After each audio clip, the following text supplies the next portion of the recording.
இன்றும் பிறந்த நாளையும் திருமணம் நாளையும் கண்டவங்கள் ஒவ்வொருவரையும் கர்த்தர் தாமே ஆசீர்வதிப்பாராக. பிலிப்பியர் முதல் அதிகாரம் 29 கிறிஸ்துவனிடத்தில் விசுவாசிக்கிறதுக்கு மாத்திரமல்ல, அவர் நிமித்தமாக பாடுபடுவதற்கும் உங்களுக்கு அருளப்பட்டிருக்கிறது. நாம் விசுவாசிக்கிறவர்களாய் இருக்கிறோம். நம்மளது பெயர் விசுவாசி என்று கூட இருக்கலாம், ரட்சிக்கப்பட்டவர்கள் என்று சொல்லிக் கொண்டிருக்கலாம். ஆனால் நாம் எந்த அளவுக்கு விசுவாசிக்கிறோம் என்பது நமக்கு தெரியும். இந்த விசுவாசத்திற்கு மட்டும் நம்மை அவரை அழைக்கவில்லை, அவர் நிமித்தமாக பாடுபடுகிறதற்கும். அப்படி என்றால் நாம் ஏதோ சிலுவையில் அறையப்பட வேண்டும், வாரினால் அடிக்கப்பட வேண்டும் என்று அர்த்தம் அல்ல. அவருக்காக நாம் சில பாடுகளை ஏற்றுக்கொள்கிறோம். என்ன பாடுகள்? நம்முடைய வாழ்க்கை காலங்களில் நாம் சிலவற்றை மாற்றிக்கொள்ள வேண்டும்.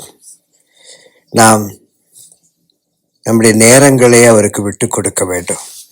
சில சமயம் நம்முடைய காலங்களை, பல காரியங்களை விட்டு கொடுக்க வேண்டியதாக, நம்முடைய கோபங்களை, நம்முடைய பொறாமைகளை, எரிச்சல்கள் எல்லாம் விட்டு கொடுக்கும் பொழுது கொஞ்சம் கஷ்டமாக இருக்கும். சிலரை மன்னிக்க முடியாத சிலரை நம்ம மன்னிப்பது நமக்கு கஷ்டமாக இருக்கும். நமக்கு துரோகம் பண்ணுகிறவர்களை நம்ம மன்னிப்பது நமக்கு மிக மிக கஷ்டமாக இருக்கும். இதுதான் பாடுகள். இந்த பாடு நாம் பட வேண்டும் என்று ஆண்டவர் நம்மிடத்தில் விரும்புகிறார். ஞாயிற்றுக்கிழமை ஆலயத்திற்கு போவது இந்த உலக பிரகாரமாய் பலருக்கு அது வேதனை கொடுக்கக்கூடியதாக இருக்கும்.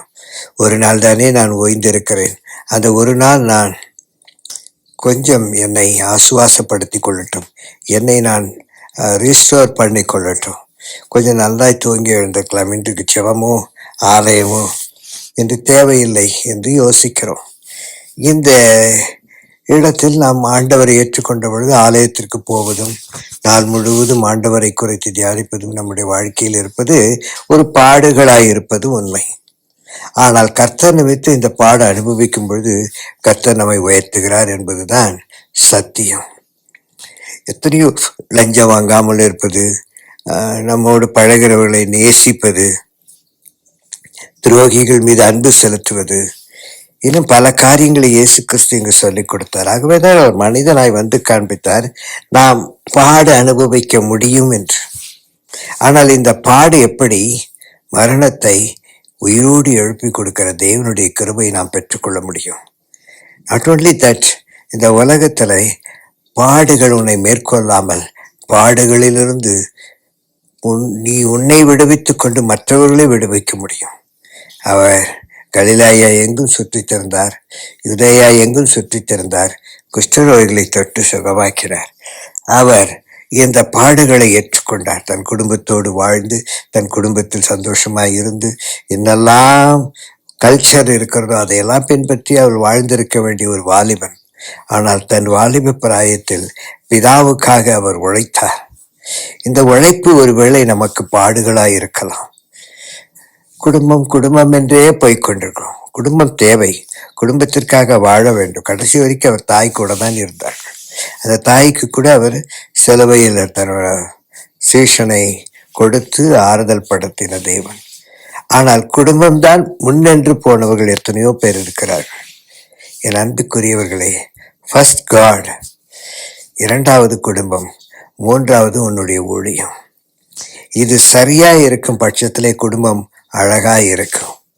ஆகவே என் அருமை சகோதரனே, சகோதரியே, பாடு என்று சொல்லுவது உலக பிரகாரமாய் நாம் வாழுகிற சில சூழ்நிலைகளை மாற்றிக்கொள்ள வேண்டும். உலக பிரகாரமாய் லஞ்சம் வாங்கினால்தான் பணம் சேர்க்க முடியும். உலக பிரகாரமாய் யாரையாவது விதிச்சு துன்புறுத்தி அவர்கள் வேதனைப்படுவதற்கு சந்தோஷப்படுகிறது. உலக பிரகாரமாய் நம் விரோதிகளை மன்னிக்கவே கூடாது. உலக பிரகாரமாய் நம் விரோதிகளுக்கு தீமைக்கு தீமை செய்ய வேண்டும் என்று. ஆனால் வேதம் தீமைக்கு நன்மை செய்ய வேண்டும் என்று கற்றுக் கொடுக்கிறது. இது மனிதனால் ஏற்றுக்கொள்ள முடியாத பாடுகள். மனிதன் வியாதி இருந்தாலும் ஹாஸ்பிட்டலில் போய் சுகமாக்கி கொள்கிறான். ஆனால் இதை அவனால் ஏற்றுக்கொள்ளும் நிறைய பேர் கிறிஸ்துவ வாழ்க்கையில் இருந்தால் ஏதோ நாம் சில காரியங்களை விட்டுவிட வேண்டும், ஆகவே இப்பொழுதல்ல ஒரு வயதில் ஏற்றுக்கொள்ளலாம் என்று. சிலருடைய மனசாட்சி ஏற்றுக்கொள்ள தயங்குகிறது, ஏற்றுக்கொண்டால் இதையெல்லாம் செய்ய முடியாது என்று. ஆனால் வேதம் நமக்கு கற்றுக் கொடுக்கிறது நாம் இப்படி வாழ வேண்டும் என்று. என்ன? நாம் விசுவாசிக்கிறது மட்டுமல்ல, நாம் ஏற்றுக்கொள்கிறது மட்டுமல்ல, நம்முடைய சுபாவங்கள் மாற வேண்டும். நாம் கனி கொடுக்கிறவர்களாய் இருக்க வேண்டும். அவர் நிமித்தமாய் பாடுபடுகிறது என்றால் என்ன? அவருக்காக சில பாடுகளை நாம் ஏற்றுக்கொள்வது. சிலது நம்முடைய பரம்பரையிலே வந்த சுபாவங்கள் மாற்ற முடியாது. பாருங்கள், இந்த ஜாதகம் பார்க்கறது 4 லட்சத்து இதெல்லாம் நாம் அவைகளெல்லாம் விட்டு நாம் வெளிவருகிறோம். இவைகள் வெளிவரும்போது கொஞ்சம் கஷ்டமா இருக்கும். இந்த பாடுகளை தான் பட வேண்டும் என்று வேதம் கற்றுக் கொடுக்கிறது. நம்புகிறது மட்டுமல்ல, விசுவாசிக்கிறது மட்டுமல்ல, சிலவற்றை விட்டு கொடுக்க மனதில்லாது இருக்கிறோம். இதை விட்டு கொடுக்கும்போது கொஞ்சம் மனசுக்கு கஷ்டமா இருக்கும். அந்த பாடுகள் தான் பட வேண்டும் என்று வேதம் நமக்கு கற்றுக் கொடுக்கிறது. வேதம் நமக்கு அன்று எப்படி இருந்தோமோ அப்படியே இன்றும் இருக்கக்கூடாது. ஆண்டவரை ஏற்றுக்கொள்வதற்கு முன்பதாய் எப்படியெல்லாம் நம்ம வாழ்ந்தோம், இதிலிருந்து என்னை மீட்டார் என்று சாட்சி சொல்லுகிறோம். ஆனால் திரும்ப பழையவைகளையே தான் நம் வாழ்க்கையிலே யாரையும் நாம் மன்னிப்பதில்லை, மன்னித்தாலும் மறப்பதும் இல்லை. இப்படிப்பட்ட பாடுகளை நாம் அவர் நிமித்தமாக பட வேண்டும் என்று வேதம் நமக்கு கற்றுக் கொடுக்கிறது. ஆகவே இந்த கால வேளையில விசுவாசிக்கிறதுக்கு மட்டுமல்ல, அவர் நிமித்தமாய் யாருக்காக உன் வாழ்க்கையை ஒப்படைத்தாரோ அவருக்காக உலக சுபாவங்களை நீ மாற்றிக்கொண்டு பாடுகளை அனுபவிக்க வேண்டும். அது கஷ்டமாகத்தான் இருக்கும்.